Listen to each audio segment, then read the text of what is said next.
Mic in his hand, smile on his face, and reports from the deep pockets of Chhattisgarh's Bijapur district. This was the identity of Mukesh Chandrakar, who was killed on 1st January allegedly for one of his reports. Mukesh was part of a team that reported a case of corruption in a road built by a local contractor, Suresh Chandrakar. Miffed by his reportage and subsequent actions by the government over his empire, he allegedly decided to kill Mukesh. Bijapur police have found in their probe so far. Mukesh's father had died when he was only 2 years old, and his mother, along with his elder brother, had to leave their Basaguda village after losing house in Salvajadu movement in the state. His mother could earn only a few hundred rupees per month by working as an Anganwadi worker, but she got Mukesh admitted in one of the top schools in the neighboring Dantewara district.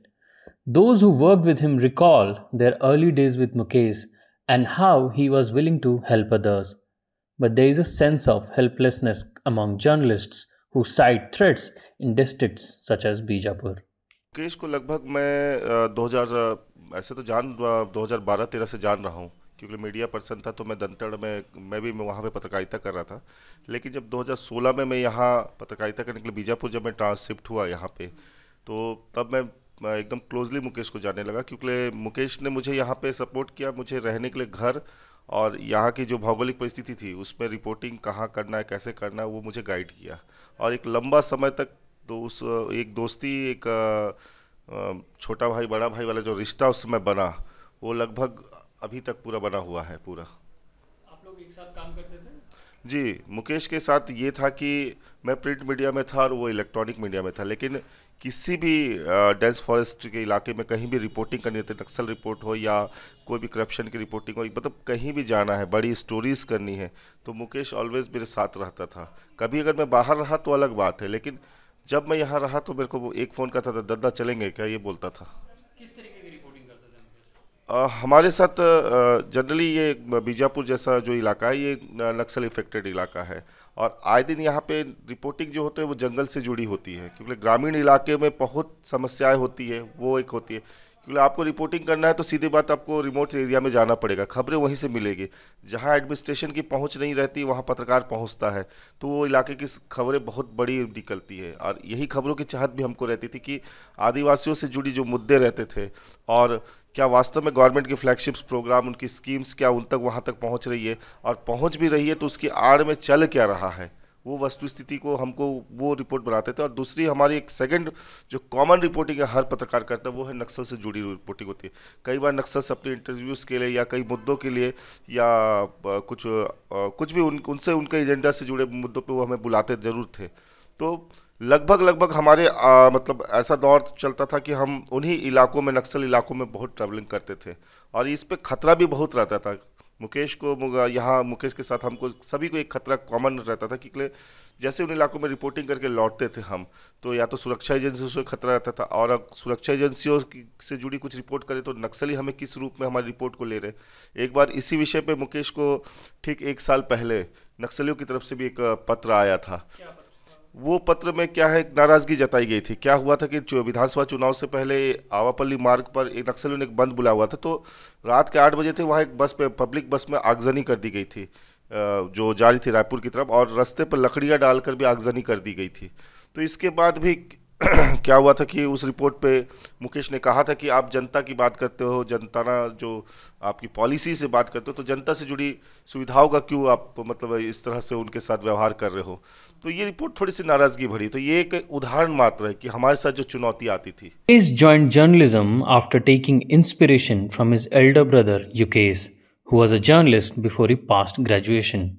Starting his career with once popular Sahara Samay news channel, he quickly progressed to work with ETV, which was later acquired by Network 18 Group. There was a quartet of Mukesh, Ganesh Mishra, Ranjan Das, and Chetan who worked in tandem in Bijapur. Case को तो मैं पहले से जानता था, लेकिन जब वो जर्नलिज्म में आया तो 2013-14 में मेरे संपर्क में आया। वो 2013-14 मेरे संपर्क में आने के बाद वो मेरे साथ काम करने लगा।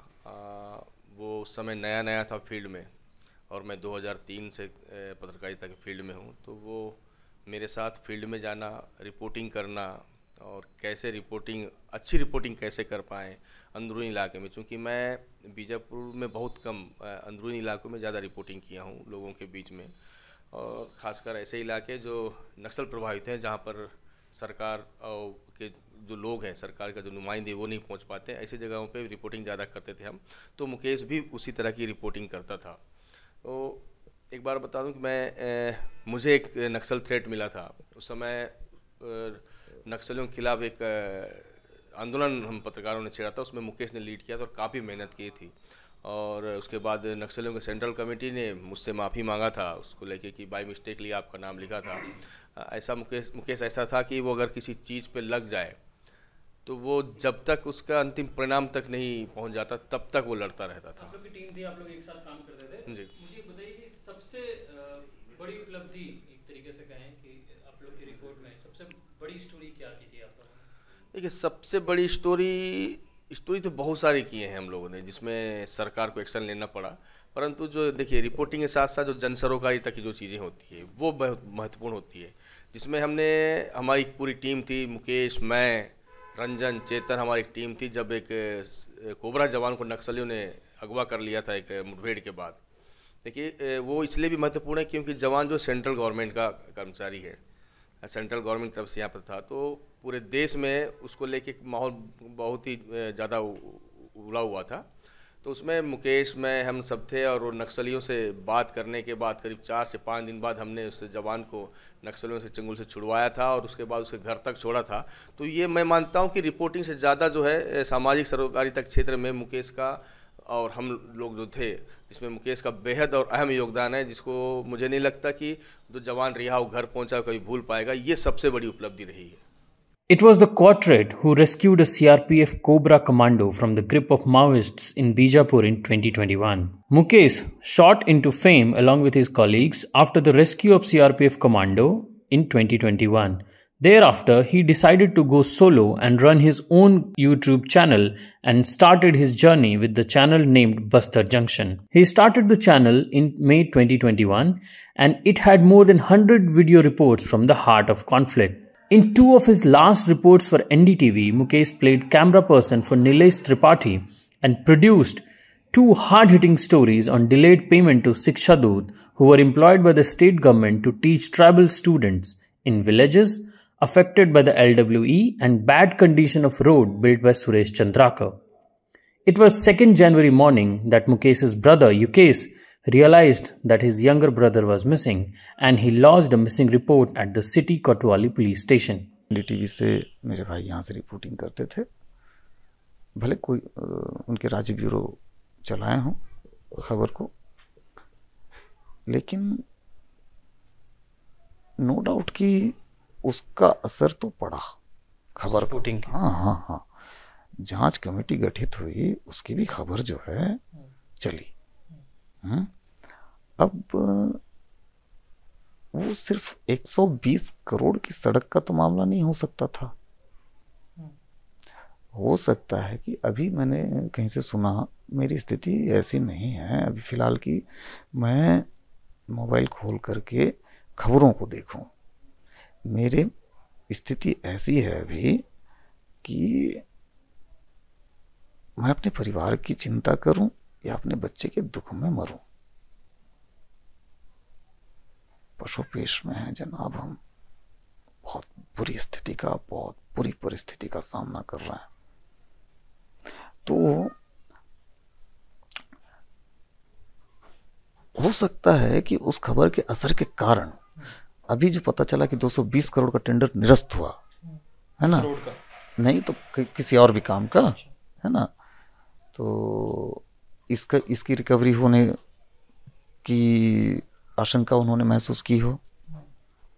दूसरी बात कि वो टेंडर निरस्त होने की आशंका उन्हें महसूस हुई, या हो सकता है उन्हें जानकारी इस तरह की कहीं ना कहीं से अपने स्रोत जो उनके कॉन्टेक्ट्स हों वहाँ से कहीं से पता चली हो, है ना। मुझे एक चीज़ समझाइए, 2 तारीख को आप लोग ढूंढ रहे हैं उनको, मुकेश आपको मिले नहीं, फिर उनकी बॉडी 3 तारीख को कैसे मिलती है? एक दिन क्या होता है 2 तारीख से लेके 3 तारीख के बीच? 2 तारीख की दोपहर से लगभग 1:40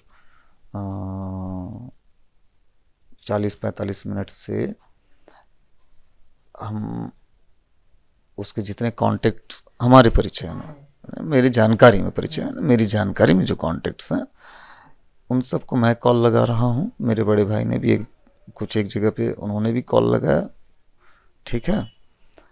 और हर जगह से एक ही बात पता चली कि नहीं, हमें जानकारी लास्ट टाइम एक तारीख को सुबह दोपहर ऐसा कुछ बात हुई, किसी ने कहा कि दंतेवाड़ा 31 के दिन या फिर 1 तारीख को दंतेवाड़ा गया, ऐसा कुछ चला। लेकिन इस दौरान मैंने रितेश को भी कॉल किया।